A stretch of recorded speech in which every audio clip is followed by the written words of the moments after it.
दोस्तों, आज की कहानी बहुत ही सुंदर है। कहानी को अंत तक जरूर सुनिएगा। एक बार देवर्षि नारद के मन में आया कि भगवान के पास बहुत महल आदि हैं, एक आध हमको भी दे दे तो यहीं आराम से टिक जाए, नहीं तो इधर उधर घूमते रहना पड़ता है। भगवान के द्वारिका में बहुत महल थे। नारद जी ने भगवान से कहा, भगवान आपके बहुत महल हैं, एक हमको दो तो हम भी आराम से रहे। आपके यहाँ खाने पीने का इंतजाम अच्छा ही है। भगवान ने सोचा कि यह मेरा विरक्त भक्त है, विरक्त सन्यासी है। अगर यह कहीं राशि ठाट में रहने लगा तो थोड़े दिनों में ही इसकी सारी विरक्ति भक्ति निकल जाएगी।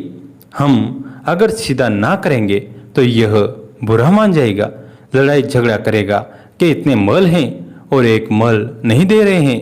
भगवान ने चतुराई से काम लिया। नारद से कहा, जाकर देख ले, जिस मकान में जगह खाली मिले वहीं तेरे नाम कर देंगे। नारद जी वहां से चले। भगवान की तो 16,108 रानियां और प्रत्येक के 11-11 बच्चे भी थे। यह द्वापर युग की बात है। सब जगह नारद जी घूम आए, लेकिन कहीं एक कमरा भी खाली नहीं मिला, सब भरे हुए थे। आकर भगवान से कहा, वहां कोई जगह खाली नहीं मिली। भगवान ने कहा, फिर क्या करूं, होता तो तेरे को दे देता। नारद जी के मन में आया कि ये तो भगवान ने मेरे साथ धोखाधड़ी की है, नहीं तो कुछ न कुछ करके किसी को इधर उधर शिफ्ट करा कर किसका कर एक कमरा तो दे ही सकते थे। इन्होंने मेरे साथ धोखा किया है तो अब मैं भी इन्हें मजा चखा कर छोड़ूंगा। नारद जी सत्यभामा के पास पहुंचे। सत्यभामा ने नारद जी की आवभगत की, बड़े प्रेम से रखा। उन दिनों भगवान रुक्मिणी जी के यहाँ रहते थे। एक आध दिन बीता तो नारद जी ने उनको दान की कथा सुनाई।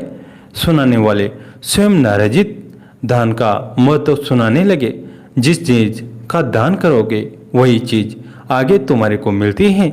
जब नारद जी ने देखा कि यह बात सत्यभामा को जम गई है तो उनसे पूछा, आपको सबसे ज्यादा प्यार किससे है? सत्यभामा जी ने कहा, यह भी कोई पूछने की बात है, भगवान श्री हरि से ही मेरा प्यार है। नारद जी कहने लगे, फिर आपकी यही इच्छा होगी कि अगले जन्म में तुम्हें वही मिले।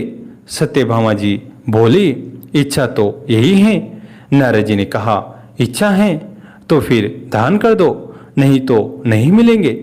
आपकी सोते भी बहुत हैं और उनमें से किसी ने पहले दान कर दिया तो उन्हें मिल जाएंगे, इसलिए दूसरे करें, इससे पहले आप ही कर दे। सत्यभामा को बात जम गई कि जन्म जन्म में भगवान मिले तो दान कर देना चाहिए। सत्यभामा से नारद जी ने संकल्प करा लिया। अब क्या था, नारद जी का काम बन गया। नारद जी सीधे रुक्मिणी जी के महल में पहुंचे और भगवान से कहा कि उठाओ कमंडलू और चलो मेरे साथ। भगवान ने कहा, कहाँ चलना है, बात क्या है? नारद जी ने कहा, बात कुछ नहीं, आपको मैंने दान में ले लिया है। आपने एक कोठरी भी नहीं दी तो मैं भी अब आपको भी बाबा जी बनाकर पेड़ के नीचे सुलाऊंगा। सारी बात कहकर सुनाई। भगवान ने कहा, सत्यभामा ने दान कर दिया है तो ठीक है, वो पटरानी है, उससे मिल तो आए।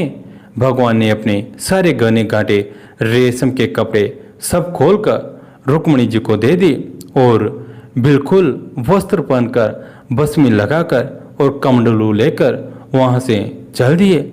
उन्हें देखते ही सत्यभामा के होश उड़ गए। पूछा, क्या हुआ भगवान? भगवान ने कहा, पता नहीं, नारद कहता है कि तुमने मेरे को दान में दे दिया है।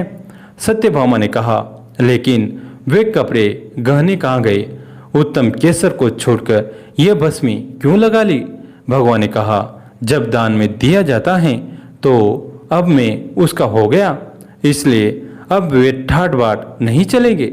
सत्यभामा ने कहा, मैंने इसलिए तोड़ ही दिया था कि ये ले जाएं। भगवान ने कहा, और काहे के लिए दिया जाता है? इसलिए दिया जाता है कि जिसको दो वह ले जाए।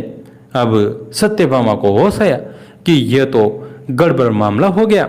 सत्यभामा ने कहा, नारद जी, यह आपने मेरे से पहले नहीं कहा, अगले जन्म में तो मिलेंगे सो मिलेंगे, अब तो हाथ से ही खो रहे हैं। नारद जी ने कहा, अब तो जो हो गया सो हो गया, अब मैं ले जाऊंगा। सत्यभामा जी बहुत रोने लगी। तब तक हल्ला गुल्ला मचा तो और सब रानियां भी वहां इकट्ठी हो गई। रुक्मणी, जामवंती सब समझदार थी। उन्होंने कहा, भगवान एक सत्यभामा के पति थोड़ी ही हैं, इसलिए सत्यभामा को सर्वथा दान करने का अधिकार नहीं हो सकता। हम लोगों का भी अधिकार है।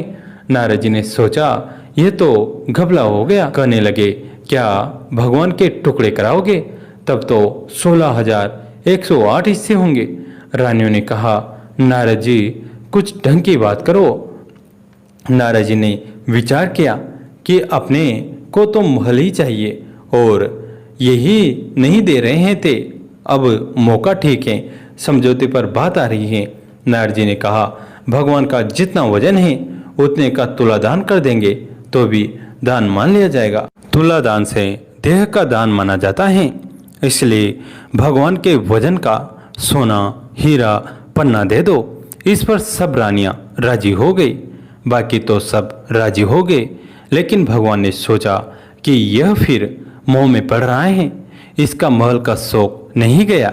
भगवान ने कहा, तुला दान कर देना चाहिए। यह बात तो ठीक है। भगवान ने तराजू के एक पलड़े के अंदर बैठ गए। दूसरे पलड़े में सारे गहने, हीरे, पन्ने रखे जाने लगे।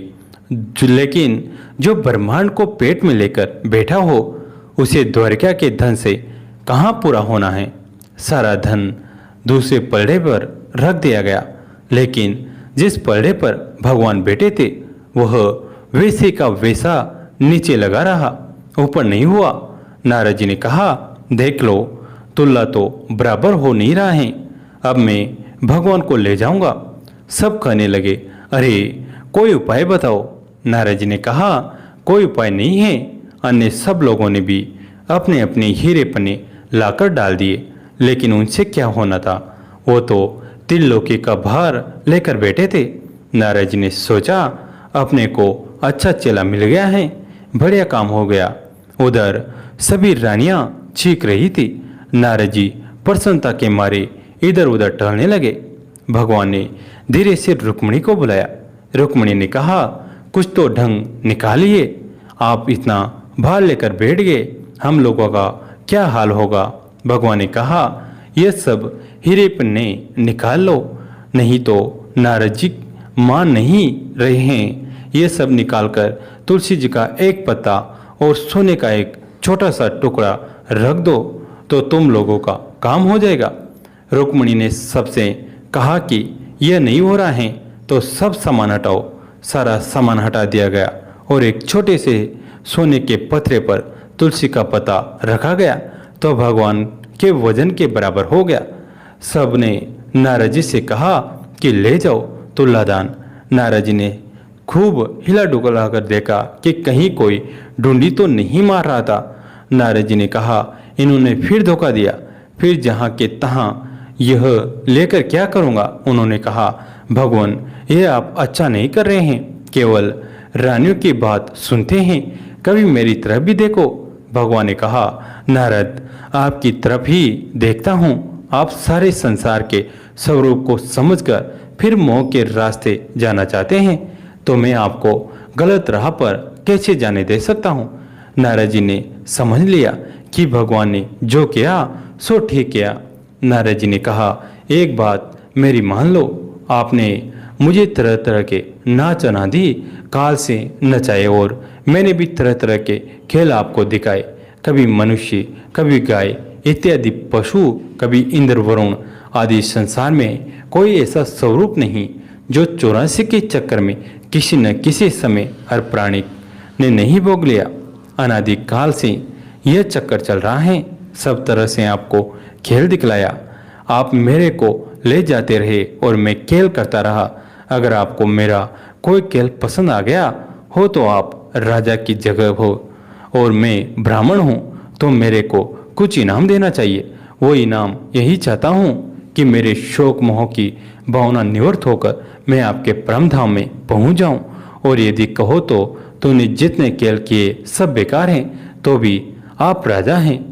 जब कोई बार बार खराब खेल करता है तो राजा हुक्म देता है कि इसे निकाल देना चाहिए। इसी प्रकार यदि मेरा खेल आपको पसंद नहीं आया तो फिर भी आप कहो कि इसको कभी संसार की नृत्यशाला में नहीं लाना है तो भी मेरी मुक्ति है। भगवान बड़े प्रसन्न होकर तराजू से उठे और नारद जी को छाती से लगाया और कहा, आपकी मुक्ति तो निश्चित है।